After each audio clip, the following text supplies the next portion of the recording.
இன்னைக்கு கேப்டனை ஏமாத்தினவங்க, கேப்டனை பழிச்சு பேசியவங்க, இந்த கட்சியை தங்கள் வாய்க்கு வந்ததெல்லாம் பேசினவர்கள் எல்லாம் இன்னைக்கு எப்படி இருக்கிறார்கள் என்பது அவர்கள் வாழ்கின்ற வாழ்க்கையை ஒரு உதாரணமாக இருக்கிறது என்பது எல்லாருக்கும் தெரியும்.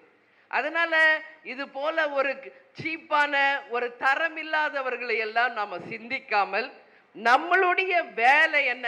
இது ஒரு கட்சி, இப்ப தேர்தல் வருது, அடுத்த தேர்தல், இந்த தேர்தல்ல நம்மளுடைய நோக்கம் என்ன? வெற்றி ஒன்றுதான் நமது இலக்கு என்று சொல்லி அந்த பாதையில் நாம் எல்லாரும் பயணிச்சு உங்கள் அத்தனை பேரையும் இப்ப என் கண்ணுக்கு முன்னாடி நீங்க எல்லாம் இருக்கீங்க. என் மகளிர் அணி சகோதரிகள் மஞ்ச சேலை கட்டின அத்தனை பேரும் எனக்கு லேடி கேப்டன்களாக தலைவரினுடைய உயிர் உண்மையான நீங்க தெரியுறீங்க. அப்போ நான் என்ன சொல்றேன், உங்களை எல்லாம் இப்படி ஒவ்வொரு பகுதி வட்டம் தொண்டர்களாகவே தான் பார்க்கணுமா? எழுதி வச்சுக்கோங்க. Get ready for the elections. DMDK is ready to contest the elections. நாம ரெடியா இருக்கோம். தேர்தலை சந்திக்க தேமுதிக ரெடி.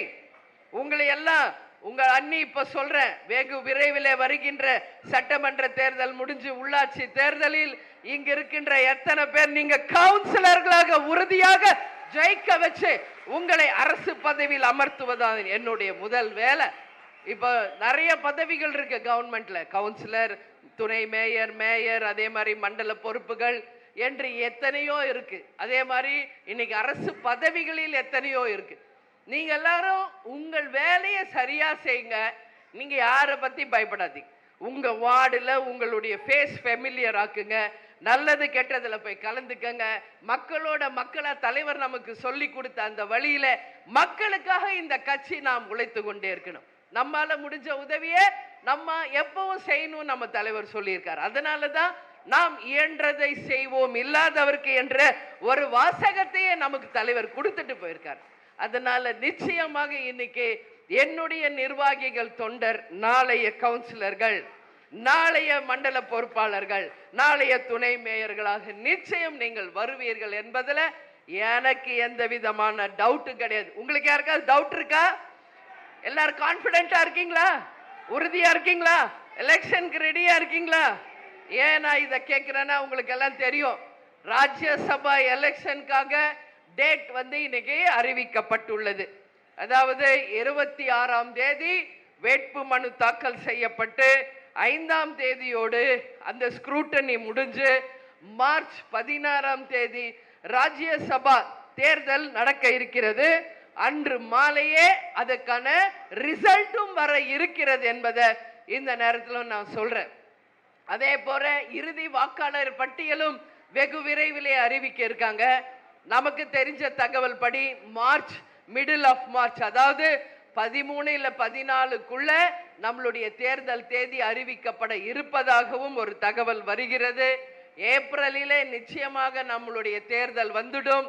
அதனால ஏப்ரல் முடிவதுக்குள்ள, அதாவது சித்திரை மாசம் தமிழ் புது வருஷம் வரதுக்குள்ள நிச்சயம் தேர்தல் முடிஞ்சு ரிசல்ட்டும் வர இருக்கிறது என்பதை இந்த நேரத்தில் சொல்றேன்.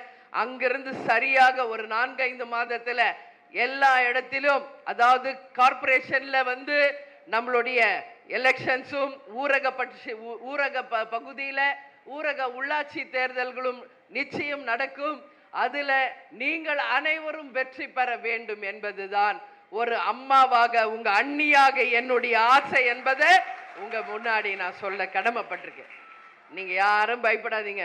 எல்லாருக்கும் பதவிகள், வாய்ப்புகள் சமமாக பகிர்ந்து தரப்படும். இங்க எந்த ஓர வஞ்சனையோ இவர் எனக்கு வேணும் அவர் வேணாம், இங்க ஈகோ எதுக்கும் இடம் கிடையாது. எல்லாரும் இந்த கட்சிக்காக உழைச்சிருக்கீங்க, எல்லாரும் இந்த கட்சிக்காக பயணிச்சிருக்கீங்க. ரசிகர் மன்றத்திலிருந்து இன்னைக்கு வரைக்கும் இந்த கட்சிக்காக, கேப்டனுக்காக உண்மையாக உழைத்து கொண்டிருக்கிற உங்களுக்கு அந்த பதவிகள் தேடி வரும். இங்க அயனாவரம் தான் இப்ப பார்சாதி சொன்ன மாதிரி அதிகமான ரசிகர் மன்றங்கள் இருந்த இடம்.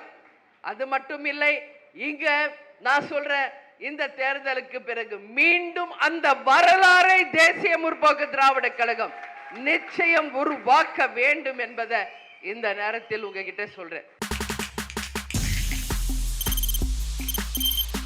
தவிர்க்க முடியாத தம்ப்நெயில்ஸ், கலக்கலான கண்டென்ட்ஸ், சினிமாவும் சீரியஸ் பிரச்சனைகளும் பல வருடங்கள் இடைவெளிக்கு பிறகு இந்த படத்துல ஒரு கலகலப்பும் கைகலப்பும் me too love you thank you அவருக்கு அந்த மாஸ் ஏத்துறது இருக்குல்ல போயிட்டே தான் இருக்காரே தவிர பிரேக்கே இல்லாமல் பிரேக்கிங் நியூஸ் சொல்லும் தந்தி டிவி ஆப்.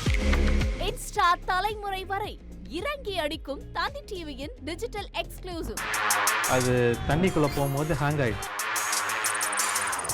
உங்களுக்கு விஜய் சார் எந்த அளவுக்கு ரொம்ப பிடிக்கும்? Of course, Malayalis are huge Vijay sir fans. ரெண்டு பேருமே ரொம்ப பிடிக்கும் எனக்கு. தந்தி டிவி ஆப்பை இலவசமா டவுன்லோட் செய்யுங்க.